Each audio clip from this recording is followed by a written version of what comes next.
Du théâtre, des voix, des parcours fous. Speed Radio tend le micro à ceux qui font Avignon.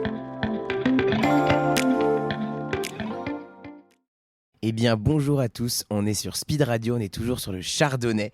On est avec Juliette, comment tu vas? Salut, ça va super. Ouais. Le cadre est sympa. Ouais, le cadre est sympa, carrément. Sur la péniche, là, on est bien, on a une belle vue et puis il fait frais, c'est bien. Trop bien. Tu es là pour nous parler de la sœur de Shakespeare. Oui, c'est ça. Est-ce que tu peux commencer tout simplement par nous le pitcher pour commencer? Alors, la sœur de Shakespeare, c'est Virginia Woolf qui a inventé une sœur à William Shakespeare dans son essai Une chambre à soi. Elle l'a inventée, en fait, pour comprendre pourquoi il n'y a pas plus de femmes qui ont écrit en 2000 ans de littérature. Et elle l'a inventée, effectivement, aussi talentueuse que lui, aussi réfractaire au mariage que lui, aussi indocile, aussi aventureuse. Et comme son frère, elle serait allée taper à la porte des théâtres et du Londres élisabétain. Mais on imagine bien qu'elle n'a pas eu le même destin que son frère. Et donc voilà, sur le plateau, on a deux comédiennes qui interprètent Virginia Woolf et Judith Shakespeare. Et ensemble, elles dialoguent à travers les siècles et elles interprètent un kaléidoscope de personnages qui auraient composé la vie de Judith. Voilà, le père, le frère, l'amant. Et toute cette histoire, elle la raconte avec des chansons, de la marionnette, du gromelot, du mime. Voilà. Trop bien. Et pourquoi avoir eu envie de parler de ce sujet? Ah, pourquoi avoir eu envie de parler de ce sujet? Parce que pour moi, en fait, c'est parti d'un manque que j'avais, moi. Moi, comme artiste, c'est toutes les créatrices de l'histoire. Elles me manquent à moi, en fait, aujourd'hui. Et pour créer mon spectacle, elles m'ont manqué parce que j'avais pas de support d'identification et que toutes ces femmes-là oubliées de l'histoire, toutes ces pages manquantes, j'avais besoin de les explorer et de les rendre vivantes. Et voilà, en fait, bon, au départ, moi, j'étais chargée de production dans le spectacle vivant. Et voilà, quand j'ai voulu créer un premier spectacle, c'est vraiment Judith Shakespeare qui est venue en premier dans ma tête. C'est d'elle que j'avais envie de raconter l'histoire. Et parce que justement, elle était ce symbole-là de celles qui n'ont pas pu créer. Et voilà, et alors là, je me suis donc remise dans Une chambre à soi de Virginia Woolf, parce que c'était le personnage dont je me souvenais, c'était Judith Shakespeare. Or, je me suis rendu compte en relisant Une chambre à soi, donc c'était il y a 4 ans au moment de créer le spectacle, que dans Une chambre à soi, en fait, elle en parle, mais pendant 2 pages, quoi. Et c'est hyper court, alors que moi, c'était vraiment de ça dont je me souvenais. Donc voilà, après, il a fallu justement lui donner une vie, un corps, de la chair, un destin, et puis adapter Virginia Woolf. Voilà. Et tu t'es inspiré de qui alors pour développer tout ce personnage? Je me suis inspirée... Je me suis inspirée déjà en tout premier lieu, je pense, de mes actrices. Ok. Je pense que c'est vraiment le point de départ de l'écriture du texte, parce que il y a eu deux phases de travail. Il y a eu une phase avec Virginia, vraiment Virginia Woolf, où j'ai remanié son texte, je l'ai passé au présent, je l'ai adapté, j'ai coupé évidemment. Et puis il y a eu une phase de travail au plateau avec les comédiennes d'improvisation, où vraiment je les ai lancées dans des improvisations en leur disant ok, essayons d'être le moins cohérente possible, essayons de débrancher le cerveau et de connecter au cœur, et enfin voilà, au cœur dans la poitrine. Bien sûr. Et essayons de voilà, je les ai lancées dans plein d'impros, et alors là elles sont parties mais vraiment complètement dans des trucs super délirants qui ont donné des scènes qui sont aujourd'hui dans le spectacle. Trop bien. Et qui sont forcément, il y en a beaucoup avec beaucoup d'humour parce que les comédiennes ont plein d'humour, et puis il y a des chansons parce qu'une des comédiennes elle compose et elle chante, elle a une voix d'oiseau, quoi. Et puis il y a du mime parce que l'autre comédienne elle a fait une formation de mime, donc voilà, c'est vraiment je dirais ma première matière, ça a été mes comédiennes, quoi. Ok, trop bien. Et comment tu les as rencontrées? Alors Inès et moi, donc Inès Amoura, donc c'est celle qui interprète Virginia Woolf, c'est celle qui chante. On s'est rencontrés dans un stage de mise en scène, et quand on s'est rencontrés, en fait, c'était assez évident qu'on allait travailler ensemble. On s'est sentis frétiller l'une l'autre quand l'une et l'autre présentaient son projet, et voilà. Et, bon, il y avait une évidence de communauté de pensée, de communauté artistique, quoi. Et puis, donc j'ai pensé à elle pour Virginia Woolf, forcément. Et puis ensuite, quand il a fallu trouver une Judith, là, j'ai exploré voilà, beaucoup de mes connaissances. J'ai cherché des actrices, mais en fait, il y en avait toujours une qui me revenait en tête. C'était Solène Goy, que j'avais rencontrée au Tréteau de France à l'époque où j'étais encore chargée de production. Du coup, elle était comédienne permanente au Tréteau. Et en fait, ça faisait peut-être 5 ou 6 ans que je l'avais pas vue depuis que j'avais quitté les Tréteaux. Mais c'était elle qui restait toujours dans ma tête, quoi. Donc je me suis laissée guider, disons, par mon intuition. Voilà, et j'ai bien fait, je pense, parce qu'elle est extraordinaire. Quand on dit que les metteurs en scène sont amoureux de leurs acteurs, il y a du vrai.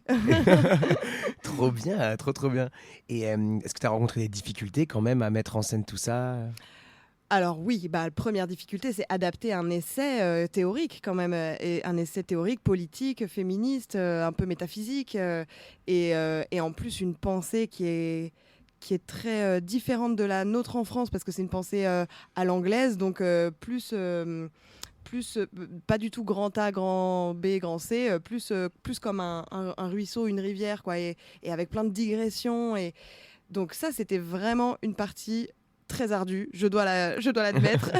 Mais pour ça, j'ai été aidée de ma super collaboratrice artistique, Sarah-Jeanne Driot, qui, elle, m'a vraiment aiguillée aussi là-dessus et étayée sur toute l'adaptation d'une chambre à soi. Et je pense qu'on a réussi à en faire quelque chose de très accessible, de très qui s'adresse directement aux gens.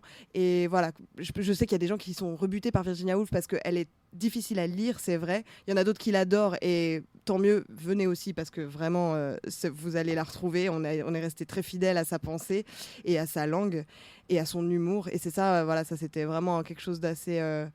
un petit challenge aussi, c'était comment rendre son humour qui est très particulier, et qui est très original, qui est très anglais. Ça c'était la plus grosse difficulté, je dirais. Et après, bon, évidemment, les difficultés de production, mais ça c'est comme toujours, comme tout le monde. J'allais dire, ça c'est un point commun qu'on a tous. C'est un point commun qu'on a tous, voilà, c'est ça. Et donc Judith, il a fallu, je pense quand même au niveau de son caractère, de ses failles, de qui elle est, il a fallu beaucoup développer. Exactement, ouais, ça fait partie de toutes les impros qu'on a faites avec les filles, d'essayer de trouver qui était ce personnage au fond. Et je dirais qu'aujourd'hui sur le plateau, il y a plein de choses qu'on a enlevées, mais qu'on a gardées comme une toile de fond, en fait. C'est tout le décor qui existe pour nous. Du coup, forcément, il existe pour le spectateur, parce que les filles, elles ont traversé tout ça, toutes ces scènes qu'on a inventées, mais qu'on a supprimées ensuite, parce que sinon, on aurait fait un spectacle de 8 heures et ça marche pas dans le off d'Avignon. Exactement. Mais oui, et puis alors ces failles, forcément, alors elle, c'est surtout qu'elle a des murs qui se dressent devant elle, parce qu'elle est une femme qui essaye d'écrire au XVIe siècle, et ça forcément c'est une série d'empêchements qui s'opposent à elle. Mais après, oui, on a aussi cherché sa vulnérabilité et son côté et bon, je pense qu'elle a un côté espiègle, Judith. Elle a un côté un peu révolté. Il y a des passages où elle s'oppose à son autrice Virginia, où elle lui dit mais attends, mais c'est ça le destin que t'as voulu pour moi? C'est sérieux? Tu préfères dire que j'ai fait 13 gosses et que c'est pour ça que j'ai pas pu écrire, mais moi je veux une autre vie, quoi. Et donc elle a ce tempérament indocile, quoi. Et ça, je pense que c'est ce qui fait aussi toute sa vie. Tout à fait. C'est très intéressant, c'est un personnage en tout cas qu'on a envie de découvrir. C'est pas son premier Avignon. C'est son premier Avignon. Ah, ok. Oui. Ouais. C'est le spectacle, on l'a créé l'année dernière. Il est né au Théâtre La Flèche à Paris en 2025. On l'a joué ensuite au Studio Héberto là en 2026.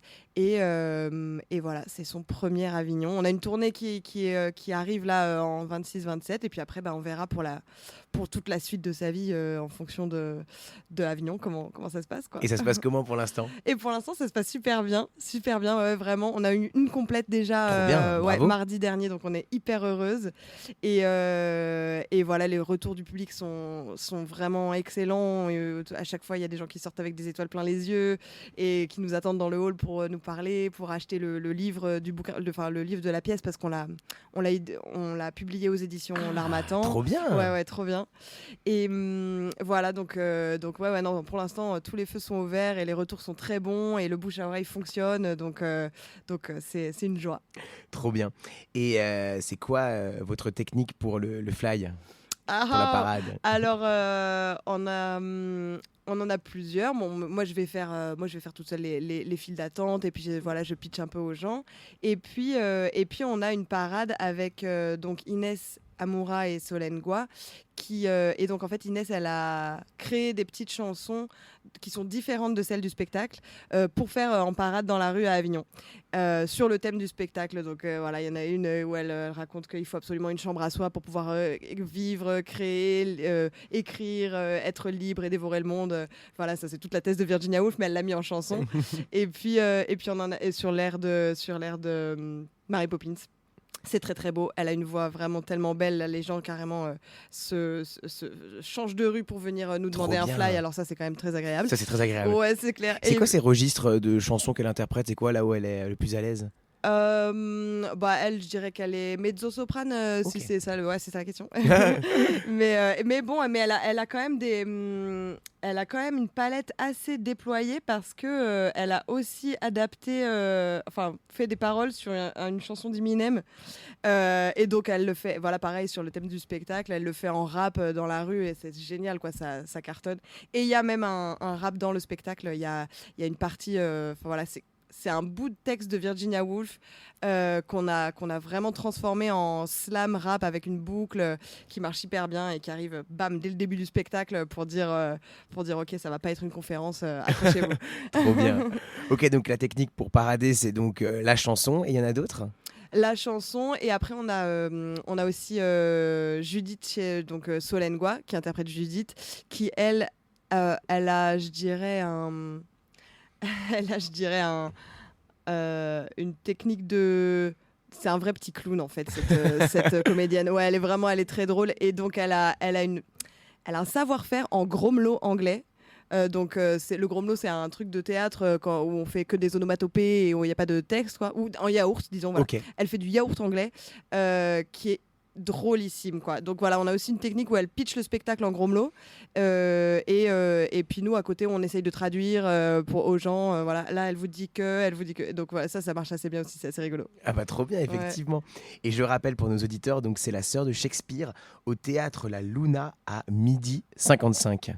C'est ça, et on est en relâche les jeudis, mais voilà, tous les autres jours on est là. Et si jamais tu devais dire quelque chose pour convaincre quelqu'un de venir vous voir, tu lui dirais quoi? Oh ben, on a eu des beaux prix pour ce spectacle. Oui, tout à fait. Ouais. Je voulais pas le dire parce que je me suis dit il faut être modeste, mais non, disons-le. Il y a des très belles choses, tout à fait. On a eu le prix de la meilleure interprétation féminine et de la meilleure mise en scène au Laurier, qui est le prix du théâtre indépendant, qui est vraiment un prix qui a Félicitations. été... Ouais, merci beaucoup. Qui est un prix qui a été créé pour les compagnies qui sont ni subventionnées ni produites par le théâtre privé. Donc voilà, que ça représente quand même 97% des compagnies. Donc nous et voilà, on a gagné ce prix-là en 2025. On en est très heureuse. Oui, j'imagine. Et donc, c'est quoi? C'est un concours? Et comment la sélection, elle s'est faite Eh bien, on inscrit son spectacle et puis on inscrit son spectacle sur la plateforme, quoi. Et puis, il y a un jury qui est composé de plein de personnes du théâtre, voilà, de plein de personnalités, des auteurs, des metteurs en scène, des producteurs, des diffuseurs. Et les gens vont soit voir le spectacle s'ils jouent à ce moment-là, soit regardent la captation. Voilà, mais il y a énormément de spectacles qui s'inscrivent. Et voilà, on a gagné. Donc, on est trop contents parce que le prix de la mise en scène, c'est un peu comme la palme, quoi. Mais oui, bien sûr. Ouais, nous on était collés au plafond quand on l'a. Ça a dû être une sacrée soirée. Ouais, c'était dingue. Moi, surtout, on s'y attendait pas du tout. Enfin, vraiment, moi, je voyais les images des autres spectacles sur l'écran et je disais, oh, mais ça a l'air trop bien. Non, mais ça a l'air magnifique esthétiquement et tout ça. Et puis le sujet. Enfin, je me disais, bon, bah, c'est sûr que c'est pas pour nous, quoi. Quand on l'a eu, vraiment, on a explosé de joie, quoi. Eh ben, foncez, allez voir La Sœur de Shakespeare au théâtre La Luna à 12h55. Vous serez pas déçus, j'en suis sûr, je m'engage. Et donc si jamais il fallait résumer encore très rapidement un pitch, mais très court, qu'est-ce que ce serait? Est-ce que tu peux m'en faire un? Un pitch très court. Et si Shakespeare avait eu une sœur aussi talentueuse que lui, quel aurait été son destin? Voilà. Non, mais c'est très bien, c'est très bien. C'est intriguant et ça donne envie. Est-ce que tu as un mot que tu veux rajouter? On arrive bientôt sur les dernières minutes de l'interview. Un mot... Quelque chose que tu voudrais dire aux auditeurs? J'ai encore une question. Ouais, vas-y. En gros, qu'est-ce que quand les spectateurs viennent te voir, tu veux qu'ils repartent avec quoi? Avec